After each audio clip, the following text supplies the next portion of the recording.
मसीह की praise the Lord. आइए आज की डिवोशन के लिए प्रार्थना करते हैं। पिता परमेश्वर, प्रभु यीशु मसीह, हम धन्यवाद देते हैं। तो जीवित परमेश्वर है और धन्यवाद आपकी अनुग्रह के लिए।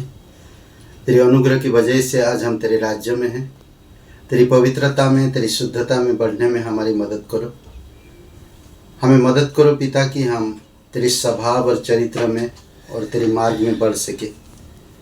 धन्यवाद देते उन तमाम भाई बहन के लिए जो तेरे वचन को सुनते तेरा भय रखते हैं।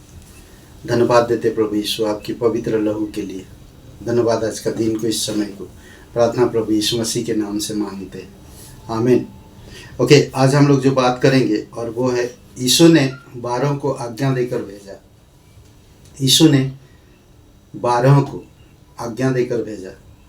मत्ती का 10 अध्याय 5 से 15 में इस पैराग्राफ में हम एक चीज़ देखते हैं, यीशु मसीह किस तरह से अपने शिष्यों को आज्ञा दिया, अधिकार दिया और उन्हें भेजा। मत्ती का 10:5 से 15 में यीशु मसीह अपने 12 शिष्यों को यहूदियों के बीच जाकर उन्हें परमेश्वर के राज्य के बारे में प्रचार करने के लिए भेजता है। यह इस पाठ का अर्थ है 5 वचन में। यीशु ने अपने 12 शिष्यों को बुलाकर उन्हें दो के समूह में भेजा और उन्हें यहूदियों के बीच जाने के लिए कहा।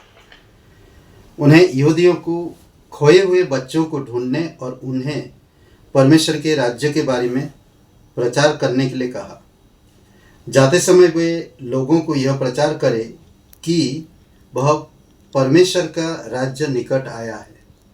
ऐसे अगर आप पढ़ेंगे तो अच्छी तरह से समझ पाएंगे। आप इस 5 वचन से लेकर आप 15 वचन तक पढ़िए तो अच्छा से समझ पाएंगे। मैं जो मेडिटेशन किया और मैं जो लिखा मैं वो बता रहा हूँ आपको। बीमारों को चंगा करो। जाते समय वे लोगों को यह प्रचार करो कि परमेश्वर का राज्य निकट आ गया है। बीमारों को चंगा करो, मृतों को जिलाओ, कोढ़ी को शुद्ध करो और दुष्ट आत्माओं को निकालो। मुफ्त में प्राप्त करो, मुफ्त में दो। अपने साथ कुछ नहीं ले जाओ, ना तो डांडा, ना तो थैली, ना तो रोटी, ना तो कपड़े। जिस शहर या गांव में प्रवेश करो उससे रहने वाले लोगों को ढूंढो जो तुम्हारा स्वागत करे। उनके घर में प्रवेश करो और उनके साथ रहो जब तक तुम वहाँ रहते हो। यदि वे तुम्हारा स्वागत करते हैं तो तुम्हारे पैरों के धूल को उनके घर के दरवाजे पर छोड़ दो। लेकिन यदि वे तुम्हारा स्वागत नहीं करते हैं तो तुम्हारे पैरों के धूल को उनके शहर से बाहर निकाल दो। मैं तुमसे सच कहता हूँ, सोडम और अमोरा के लोगों की तुलना में उस शहर के लोगों का न्याय आसान होगा। यीशु ये बात हम देखते हैं, ये सारी बातें जब आप 5 वचन से लेकर 15 वचन में पढ़ते हैं तो हमें इस पैसेज से क्या हमें सीख मिलता है। यीशु मसीह अधिकार देता है और उन्हें यहूदियों के बीच में भेजता है, उनको राज्य के सुसमाचार प्रचार करने के लिए। यीशु अपने शिष्यों को इन बातों को सिखाता है। देखिए, ये बातें आज कॉमन है। लोगों के घर में बीमारी, लोग अंधेपन हैं और लोग पाप में डूबे हुए हैं और हर प्रकार की बीमारियों में जकड़े हुए हैं। लोग आज घमंडी, लोग आज परमेश्वर को नहीं मानने वाले, ये सब चीज़ों में हैं। 6 पॉइंट्स यहाँ पर जो यीशु ने उनको सिखाता और आज्ञा देता है, वे परमेश्वर के राज्य के बारे में प्रचार करें। ये एक अद्भुत बात है। हमें परमेश्वर की बातें, राज्य के बारे में बात करना चाहिए। मन फिराओ, परमेश्वर की राज्य निकट है। यीशु मसीह भी यही शुरुआत किया। हमें भी आज हर एक विश्वासी भाई बहनों को ये आज्ञा दिया। हर एक कलीसिया को मिलकर आज प्रचार करने की ज़रूरत है। और यहाँ पर हम देख सकते हैं, बीमारों को चंगा करो, मृतकों को जिलाओ, कोढ़ी को शुद्ध करो और दुष्ट आत्मा को निकालो। बीमारों को चंगा करो, मृतकों को जिलाओ, कोढ़ी को शुद्ध करो और दुष्टात्माओं को निकालो। ये अधिकार दिया है।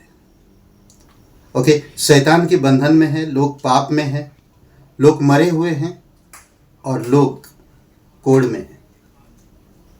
आज हमें ये ध्यान देना चाहिए और प्रभु यीशु मसीह हमें ये अधिकार दिया है कि ये सारी चीज़ें जब हम प्रार्थना करते हैं, उपवास करते हैं, लोगों से राज्य के सुसमाचार सुनाते हैं तो लोग बहुत सारे उद्धार प्राप्त करते हैं।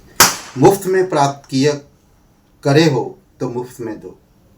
हमें कोई कीमत नहीं चुका है, हम कोई पैसा नहीं लगाए इसको, हमें मुफ्त में मिला। जो उद्धार हमें दूसरों को भी ये उद्धार मुफ्त में देना चाहिए। अपने साथ कुछ नहीं ले जाओ, ये आज्ञा दिया। हमारे साथ कभी भी कुछ भी नहीं लेकर जाना चाहिए। जिस शहर या गांव में प्रवेश करो उसमें रहने वाले लोगों को ढूंढो जो तुम्हारा स्वागत करें। यदि वे तुम्हारा स्वागत नहीं करते हैं तो तुम्हारे पैरों के धूल को उनके शहर से बाहर निकाल दो। एक दिन गवाही होगा।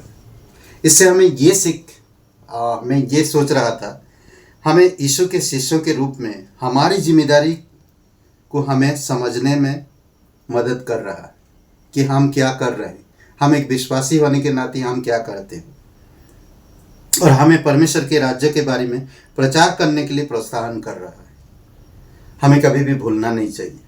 हमें बोझ लेना चाहिए, बीमारों की बोझ लेना चाहिए, मृतकों की बोझ लेना चाहिए और दुष्ट आत्माओं में ग्रस्त लोगों की बोझ लेना चाहिए।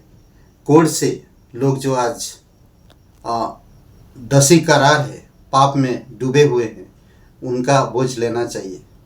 तभी हम राज्य का सुसमाचार प्रचार कर सकते हैं।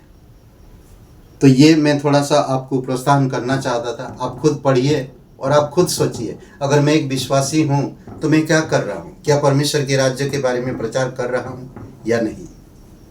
आप खुद सोचिए। आमीन। आइए प्रार्थना करते हैं। पिता परमेश्वर, प्रभु यीशु से हम धन्यवाद देते हैं। धन्यवाद इस संदेश के लिए। तेरी दया और कृपा है प्रभु यीशु।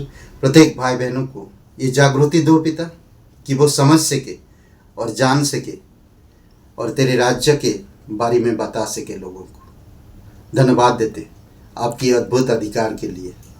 यीशु नासरी के नाम से मांगते हैं, आमीन।